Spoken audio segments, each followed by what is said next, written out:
प्यार का नया सवेरा। पार्ट 4। बेख पर मोहब्बत।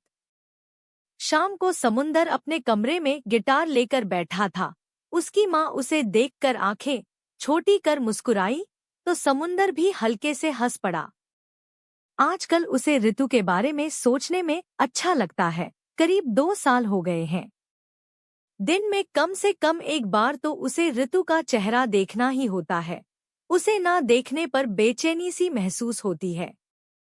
बाहर देखा तो ऋतु छत पर बैठी थी, गिटार की तारों पर हाथ रखते हुए। समुंदर अपने पिछले 2 साल के बदलाव के बारे में सोचने लगा।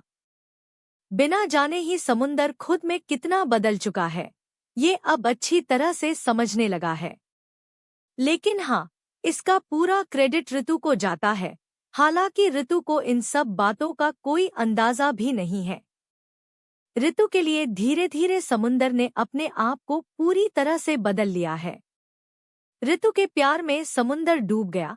आश्चर्य की बात है कि ऋतु को यह सब बातें मालूम भी नहीं है।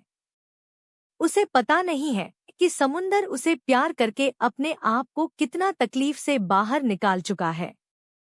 अपनी पुरानी गर्लफ्रेंड अर्णवी के लिए समुंदर अंदर से बहुत टूट चुका था। उसे लगा था कि जिंदगी में कभी वह इस दर्द से बाहर नहीं निकल पाएगा, लेकिन ऋतु के लिए एक तरफा प्यार ने समुंदर को नई जिंदगी शुरू करने का रास्ता दिखाया। अगले दिन ऑफिस में समुंदर काम कर रहा था। अचानक आवाज सुनी, साहब, मैं अंदर आ सकता हूँ? लैपटॉप से नजरें उठाकर समुंदर ने देखा कि दीपांकर बाबू खड़े हैं। हंसते हुए समुंदर ने कहा, हाँ हाँ, आइए।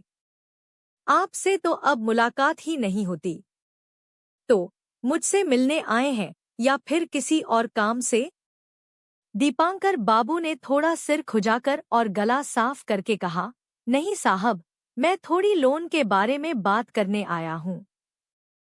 समुंदर अपने काम करते हुए लैपटॉप की तरफ देखते हुए बोला, लोन आप लेंगे? तो फिर आपके सैलरी अकाउंट से ही काम करना पड़ेगा। दीपांकर बाबू डरते हुए आवाज में बोले, असल में साहब, मैं नहीं लूंगा। जिन फैमिली को आपने मदद की थी पिछली बार, उन फैमिली को चाहिए। लेकिन उनके पास आने के लिए कोई नहीं है, इसलिए हर बार की तरह मुझे ही आना पड़ा। समुंदर ने लैपटॉप में काम करते हुए कहा, ओह अच्छा, कुछ साल पहले जो लोन लिया था वही? दीपांकर बाबू जल्दी से सिर हिलाकर बोले, हाँ साहब, वही। समुंदर ने सिर हिलाते हुए कहा, ठीक है। देखिए, आप तो सब जानते हैं, सारे डॉक्यूमेंट्स जमा कर देंगे, साथ में असली कॉपी भी रखिएगा। मैनेजर चेक करके वापस कर देगा और फिर 1 महीने बाद विजिट के लिए जाना होगा। दीपांकर बाबू थोड़े डरे हुए आवाज में बोले, हाँ साहब, मैं सब करवा लूंगा। एक रिक्वेस्ट थी। समुंदर माथा ऊपर करके बोला, कहिए। दीपांकर बाबू धीमी आवाज में बोले, विजिट पर आप चले जाएं तो बहुत मदद हो जाएगी। समुंदर बिजी होकर बोला, ठीक है, देखते हैं क्या कर सकते हैं, अभी आप जा सकते हैं। कुछ दिन बाद चाय की दुकान पर समुंदर बैठकर बातें कर रहा था। अचानक एक लड़की की आवाज सुनाई दी, जिम करने वाला लड़का? कैसे हो? निपा के सवाल पर समुंदर हंसते हुए जवाब दिया, ठीक हूँ, तुम्हारा क्या हाल है? निपा अपने पास ऋतु को दिखाकर बोली, मैं और ऋतु थोड़ा बाहर जा रहे हैं। समुंदर के चेहरे पर रोशनी आ गई, फिर बोला, अरे वाह, कहाँ जा रहे हो आप लोग? घूमने क्या? निपा हंसते हुए बोली, बस जा रहे हैं, अभी कहाँ जाना है कुछ पता नहीं है। चलते हुए निपा बोलकर चली गई। लड़कियों से बात करते हुए देखकर समुंदर का उसका दोस्त और को बोल पड़ा, भाई, तू ऐसे लड़की से बात कर रहा था जिसका पहले से एक बॉयफ्रेंड है? ये सुनकर समुंदर जोर से हंस पड़ा। गुस्से में और को बोला, हंस मत भाई, मैं तो उम्मीद कर रहा था कि तू फिर से किसी रिश्ते में जाएगा, लेकिन सब बेकार निकला। समुंदर मजाक में बोला, उफ़, छोड़ ना यार, काका कब बना रहा है हम लोगों को ये बता। नया नया शादी हुआ है, तेरा खुशखबरी कब सुनाएगा?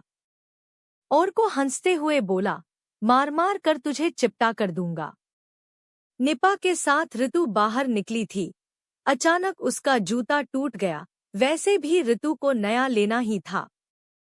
करीब 2 साल हो गए हैं ऋतु को यहाँ शिफ्ट हुए और कुछ दिनों बाद वह यहाँ से चली जाएगी।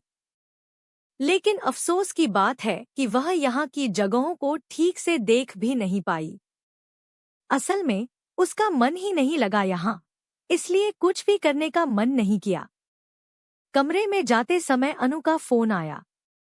ऋतु अपनी प्यारी सी आवाज में बोली, हाँ बोल अनु। अनु रोने वाली आवाज में बोली, मेरी शादी में आएगी ना?